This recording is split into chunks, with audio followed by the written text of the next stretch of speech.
Mets beat Cubs to maintain slim lead in battle for final NL wildcard spot. Chicago Nolan McLean's presence on the mound Thursday night was the Mets' best predictor of success. But they were going to need more than their de facto ace to preserve their lead for the NL's final wildcard. The Mets got all of it. Big swings, defense, and a giant boost from a bullpen that has been pushed to the limit this week. Already knowing the Reds had won and would assume position for the third and final wildcard if they didn't seize this series' rubber game against the Cubs. The Mets pounced early and held on for an 8-5 victory at Wrigley Field. It left the Mets with a one-game lead on the Reds and ahead of the Diamondbacks, who lost to the Dodgers by 2 games. The Mets do not hold the tiebreaker against either Cincinnati or Arizona, making it imperative they finish at least 1 game ahead. It's down to the final weekend, with the Mets opening a series in Miami. The Reds play in Milwaukee. The D-backs play in San Diego. One will emerge with a ticket to face the Dodgers in next week's wild card round. Brett Baty brought the thunder with a 3-run homer. And Francisco Lindor also went deep on a night the Mets received a combined 3 2/3 innings of scoreless relief from Ryan Stanek, Brooks Raley, Tyler Rogers, and Edwin Diaz. McLean stormed into the 6th with a 6-1 lead, but never escaped the inning. He struck out a career-high 11 and also was tagged for the most earned runs 5 in any of his 8 starts since his promotion from Syracuse. Check out the latest MLB standings. https://nypost.com/baseball MLB/standings and Mets stats. sportstats.nypost.com/baseball MLB team statistics 2964.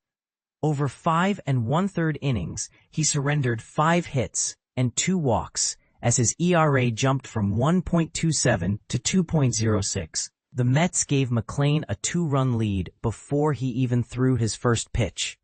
Pete Alonso's double put runners on second and third. Lindor led off with a walk, and Mark Vientos hit a pop-up on which Dansby Swanson fell into the third base grandstand as he caught it. Lindor was awarded home plate as a result of Swanson falling into the stands. Brandon Nimmo's ensuing RBI single gave the Mets a 2-0 lead. Lindor homered in the third to extend that lead to 3-0. The blast gave the Mets 3 players. Juan Soto and Alonso are the others. With at least 30 homers in a season for the first time in franchise history. Lindor and Soto also became the 3rd pair of teammates in MLB history, joining Darryl Strawberry and Howard Johnson with the 1987 Mets, and Ellis Burks and Dante Bichette with the 1996 Rockies, in the 30-30 club for homers and stolen bases.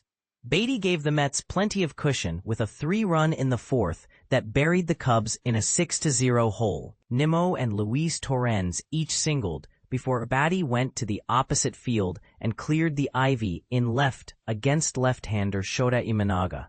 The homer was Baty's 18th this season. McLean dented in the 4th, when Seiya Suzuki homered with 2 outs to slice the Mets' lead to 6-1. Dansby Swanson blasted a homer in the 5th to give the Cubs their 2nd run.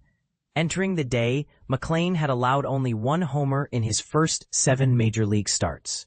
McLean's inning began with a strikeout of Pete Crow Armstrong. The strikeout was McLean's 9th of the night, a new career high. Before the inning concluded, he struck out Matt Shaw for number 10. Tyrone Taylor stroked a 2-run double in the 6th that knocked out Imanaga and buried the Cubs in an 8-2 hole.